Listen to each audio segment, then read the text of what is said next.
ꯃꯌꯥꯝ ꯍꯧꯖꯤꯛꯇ ꯑꯩꯅ ꯎꯇꯤ ꯊꯣꯡꯕ ꯃꯨꯛꯕꯥꯡ ꯇꯧꯕꯗꯣ ꯃꯌꯥꯝ ꯑꯩꯗꯤ ꯎꯔ ꯃꯥꯜꯂꯦꯅ ꯈꯟꯕꯅꯤ ꯑꯗꯨꯏꯗꯣ ꯃꯆꯦ ꯈꯛꯇꯪ ꯎꯅ ꯂꯩꯔꯝꯃꯦ ꯑꯗꯨꯏꯁꯨ ꯃꯌꯥꯝꯅ ꯎꯌꯦꯅꯀꯣ ꯊꯋꯥꯏ ꯇꯥꯅ ꯌꯦꯡꯕꯤꯌꯨ ꯃꯌꯥꯝ ꯆꯝ ꯍꯥꯎꯔꯦ ꯍꯦꯕ ꯀꯦꯃꯦꯔꯥ ꯃꯃꯥꯡꯗ ꯐꯝꯃꯒ ꯍꯥꯏꯖꯟꯅꯕ ꯅꯠꯇꯦꯍꯦ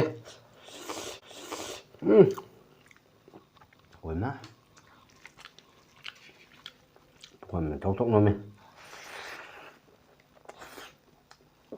ꯏꯕꯣ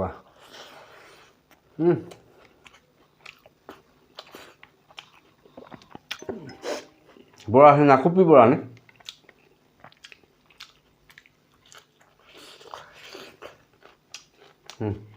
ꯍꯋꯥꯏꯖꯥꯔ ꯃꯦꯠꯄ ꯁꯥꯏ ꯑꯣꯏ ꯊꯝꯃꯒꯦ ꯅꯠꯇ꯭ꯔꯣ ꯃꯌꯥꯝꯅ ꯎꯅꯕ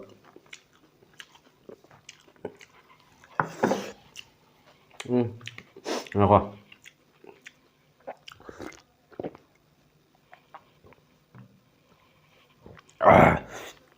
ꯑꯁꯥꯃꯤꯁ ꯃꯔꯣꯟꯗꯁꯨ खतंग हायरमगेको मैम मोइसु खंगनबा हाइनको আজি আমাৰ মণিপুৰী ষ্টাইলৰ মটৰ আছে না মটৰ খাৰ বনাইছো আৰু ইটো কি কয় ইটো মাটি দালি বুলি কয় মাটি ইটো চাটনি বনাইছে সিডলৰ লগত একদম স্পাইসি আৰু ইটো হলে একদম স্পেশাল অৰিজিনাল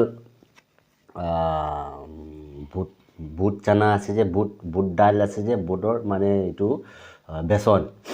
বেসনৰ পকৰি অৰিজিনাল আৰু দোকানৰ ফুটফাটৰ মানে আটা ময়দা দি পাৱা মানে পকৰিটো নহয় আৰু ইটো কি বুলি কয় অসমীয়া মই নাজানো আৰু আপোনালোকৰ চাবি বহুত বঢ়িয়া হা বহুত বঢ়িয়া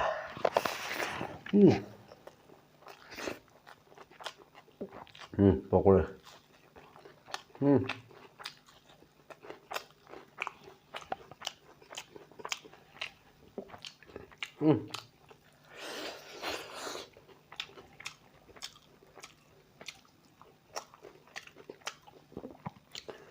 itu ada dunia pat এনেকুৱা খাব লগা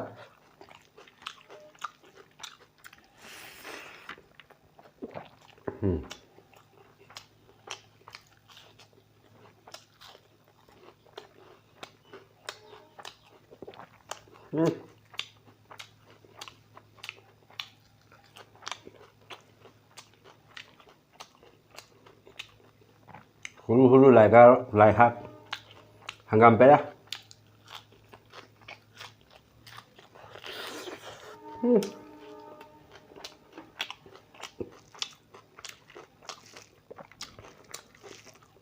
Mem kau tu kanan je ha. Hai lah. Hau lah. Masa uti pam isnau tak nak kangen ni. Saya mau je.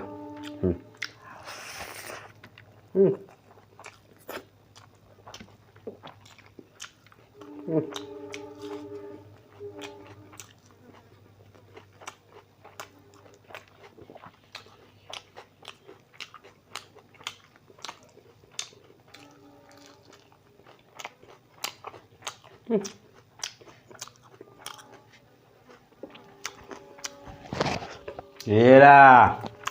Hut.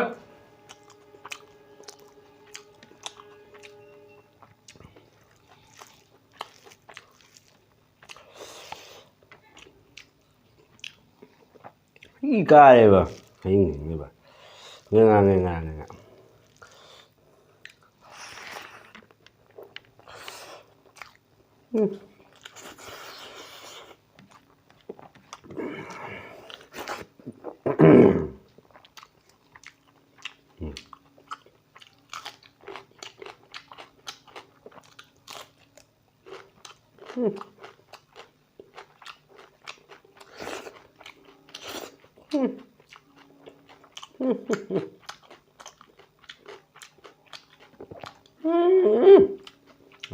Instagram đó, nó bằng này mình nhé, thải lên như thế nào, nó bớt làm sao đó, đâu được, mai mình được, có, phao mini này đi,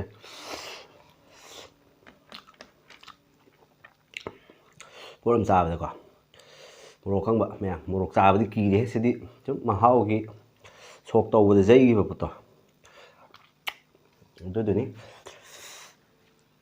ꯍꯧꯔꯦꯕ ꯆꯥꯛꯇꯤ ꯂꯩꯇ꯭ꯔꯦ ꯃꯌꯥꯝ ꯆꯞ ꯆꯥꯔꯅꯤꯗ ꯆꯥꯛꯁꯦ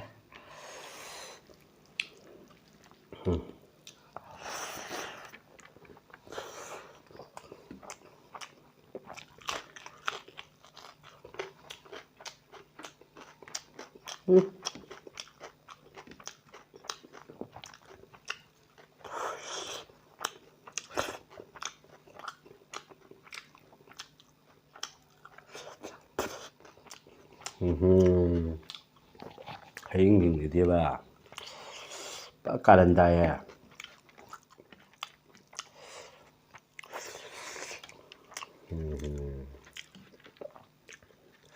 ꯄꯨꯈꯝꯁꯤꯕꯨ ꯊꯝꯕ ꯃꯑꯣꯡ ꯇꯥꯍꯧꯗ꯭ꯔꯦ ꯊꯣꯛ ꯊꯥꯛ ꯅꯣꯝꯃꯦ ꯍꯩꯊꯒꯦꯁꯦ ꯃꯌꯥꯝ ꯃꯅꯝ ꯐꯥꯎꯕꯤꯕ꯭ꯔꯣ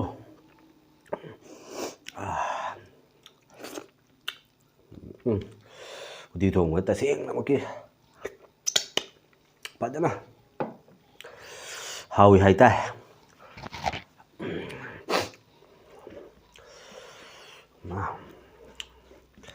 ꯃꯣꯔꯣꯛꯇꯨꯁꯨꯕꯨ ꯈꯤꯇꯪ ꯇꯪꯈꯥꯏ ꯑꯃꯅ ꯃꯦꯠꯄꯅꯤ ꯁꯨꯝ ꯁꯥꯒꯠꯂꯦ ꯀꯔꯤꯅꯣ ꯇꯧꯔꯤꯁꯤꯕꯣ ꯑꯩꯕꯣ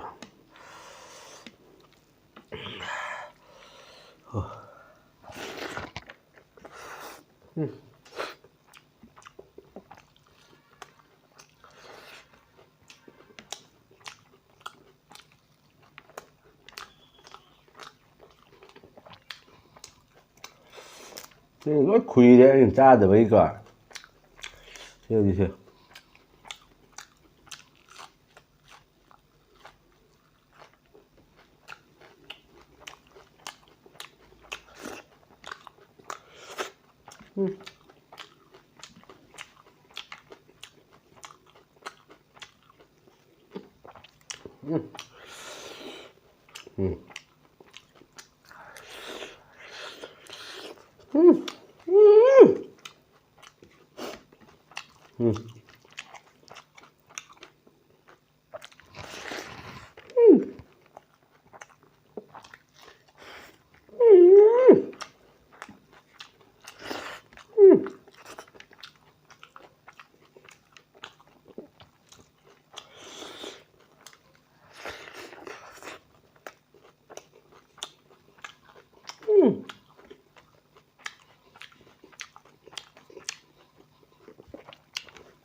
Wah, nice mukbang.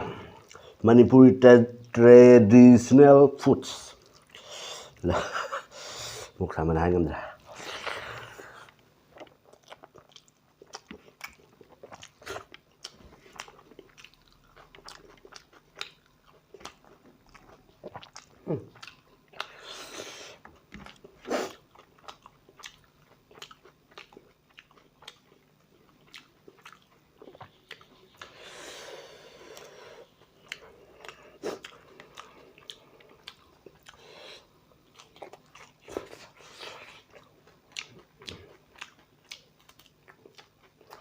ꯑꯩ ꯁꯨꯝꯕꯁꯦ ꯍꯥꯟꯅ ꯍꯩꯅꯔꯝꯗꯦꯀꯣ ꯃꯌꯥꯝ ꯁꯨꯃꯥꯏꯅ ꯃꯣꯇꯣꯔ ꯀꯣꯠꯄ ꯑꯇꯩ ꯃꯅꯥ ꯃꯁꯤꯡꯗꯤ ꯂꯣꯏ ꯍꯩꯅꯩꯌꯦꯕꯀꯣ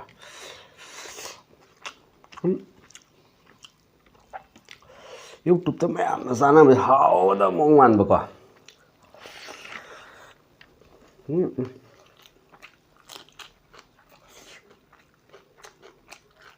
ꯑꯗꯨꯗꯁꯨ ꯇꯧ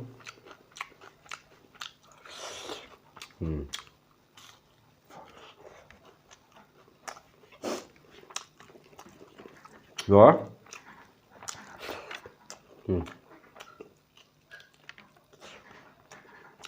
hầu đó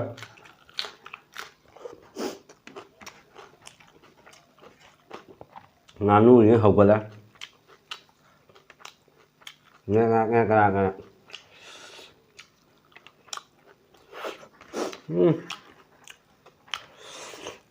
oh penting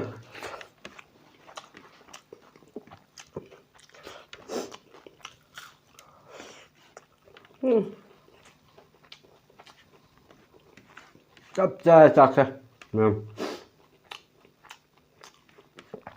thế hình như là bụng bọc hai này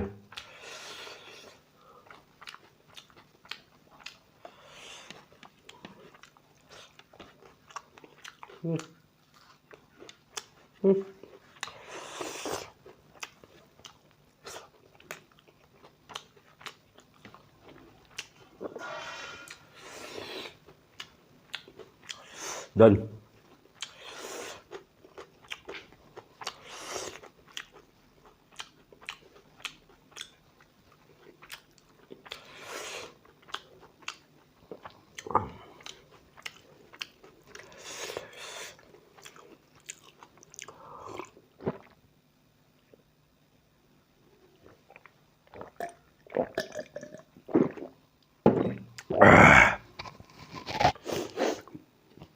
Xin chào mẹ em, chào buổi đấy, tôi chào buổi rồi, đó mẹ em, nuôi video na subscribe tàu like tàu share tàu mà sẽ copy cái mẹ em, rồi thì mà tăng sẽ cái tham gia cái mẹ em mà thằng cái video đó cái nung ai ba, product cái này, khán giả cái mẹ em, ngày biết không, bye bye.